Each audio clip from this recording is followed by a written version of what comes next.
嗶哩吧啦，開大喇叭。Angie 傾偈啦，同阿 Angie 傾偈好開心嘅，佢經常面帶笑容啦，咁每講樣嘢咧就好溫柔啦。OK， 咁第二段感情拍咗4年，係啦，咁初戀我諗點樣都有啲打擊啦，因為始終都投放咗感情，同埋第一段感情咁第二段感情又點開始嘅咧？都係男仔追你噶啦，我諗係嘛？係嘅。係咁跟住拍拖啦，咁嗰陣時其實就計翻個時間，應該都係差唔多出嚟做嘢啦，定係已經做緊嘢啦？出咗嚟做嘢。出咗嚟做嘢啦。OK， 係喺出邊認識嘅。係啦，咁都係大家都係做教育類型，咁所以就係咪同一間學校啊？唔係，同一間學校就可能會。即係比較尷尬啲啊，係嘛？幼稚園男教師啊？因為我做幼稚園，咁佢就做小學嘅。哦，即係幼稚園、小學部一齊嘅。OK， 係啦。咁跟住就同一間學校，就唔係。OK， 係啦。咁跟住就拍拖啦。係啦。咁應該喺共同話題上邊都多㗎，係嘛？都多啊。係啊。咁點解最終又會分手咧？拍咗4年。最終都係大家個步伐唔一致咯，係啦。其實初初都好 stable 好好嘅，因為佢有冇諗過結婚啊？嗰陣時有啊，即係有嘅，因為穩定係嘛？係啊。咁因為同初戀嗰陣面對嘅嘢唔一樣啦。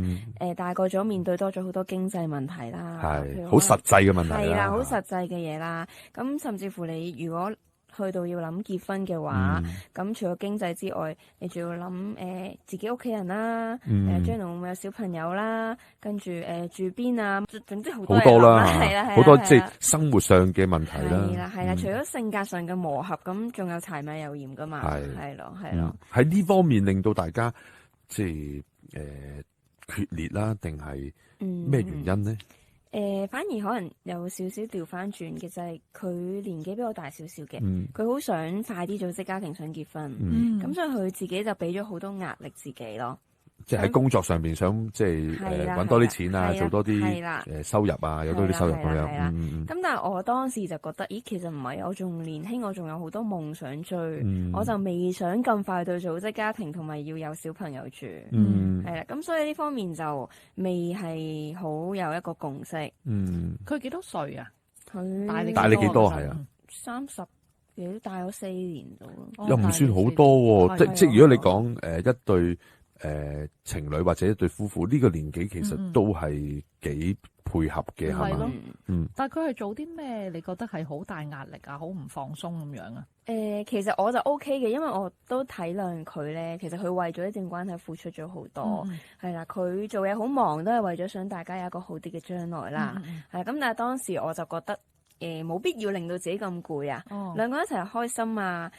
我就覺得一齊行下 supermarket 啊，一齊睇場戲啊，睇 YouTube 都已經係一件好溫馨、好窩心嘅事。即係最緊要兩個一齊咁樣啦。係啦。咁但係佢就將可能8成9成嘅時間，寧願自己瞓少啲，都擺咗喺工作嗰度，反而令到兩個人相處嘅時間又少咗，自己辛苦咗。係啦，就係為咗一啲可能將來生活上物質上嘅需求會好啲咯。想揾多啲錢，可能譬如話，即係喺香港生活，你好多時都係用錢嚟去衡量㗎啦。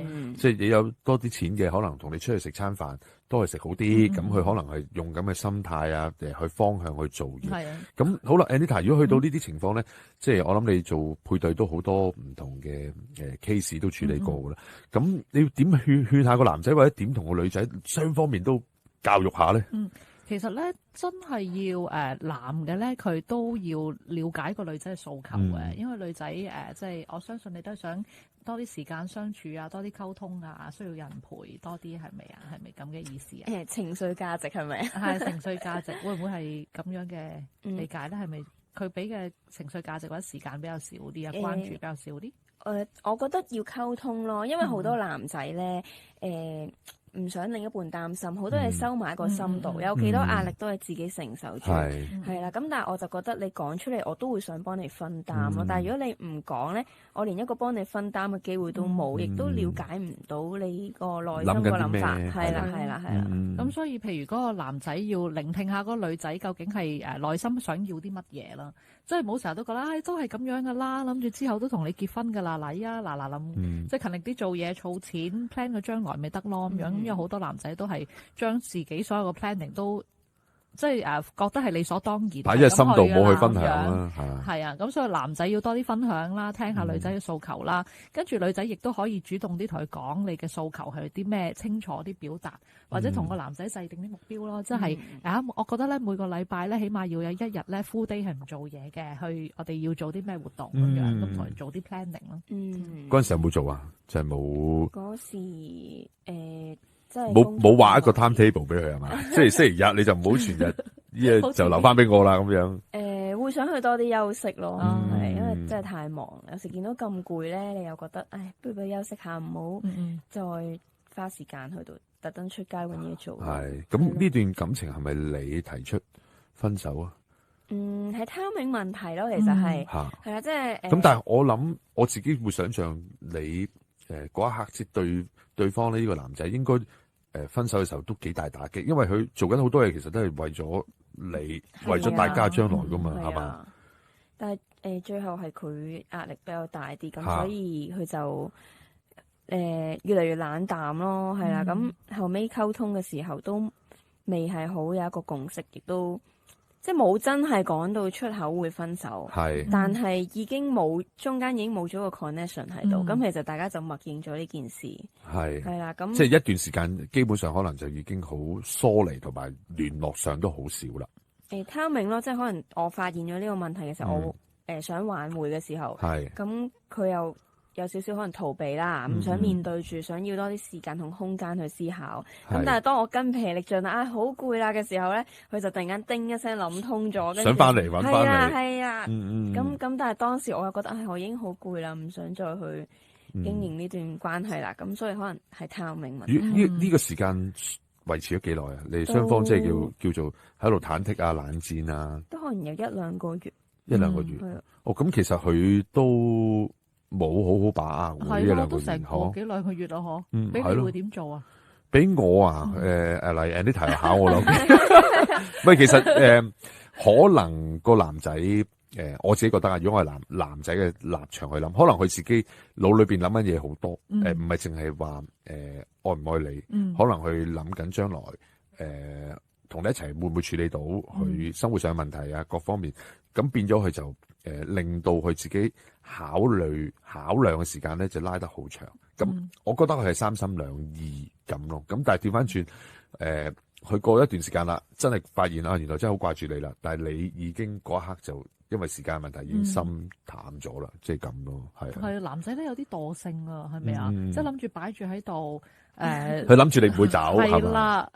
咁你有冇啲後悔啊？呢個咁樣嘅結束嘅方法？可惜咯，冇後悔嘅。所以我都話阿 Angie 係即係屬於果斷，即係佢可能係自己都會有個算盤啦，叫做計算到去計算有啲嘢係唔會翻轉頭，就會好清清晰晰咁斬纜咯，係啊。咁好啦，我哋休息一陣啊。咁啊，仲有一個拍咗3段感情啦，翻嚟同我哋講下拍咗幾個月，呢個可能會多啲同我哋分享咩原因會分手啊？嗶哩吧啦，開大喇叭。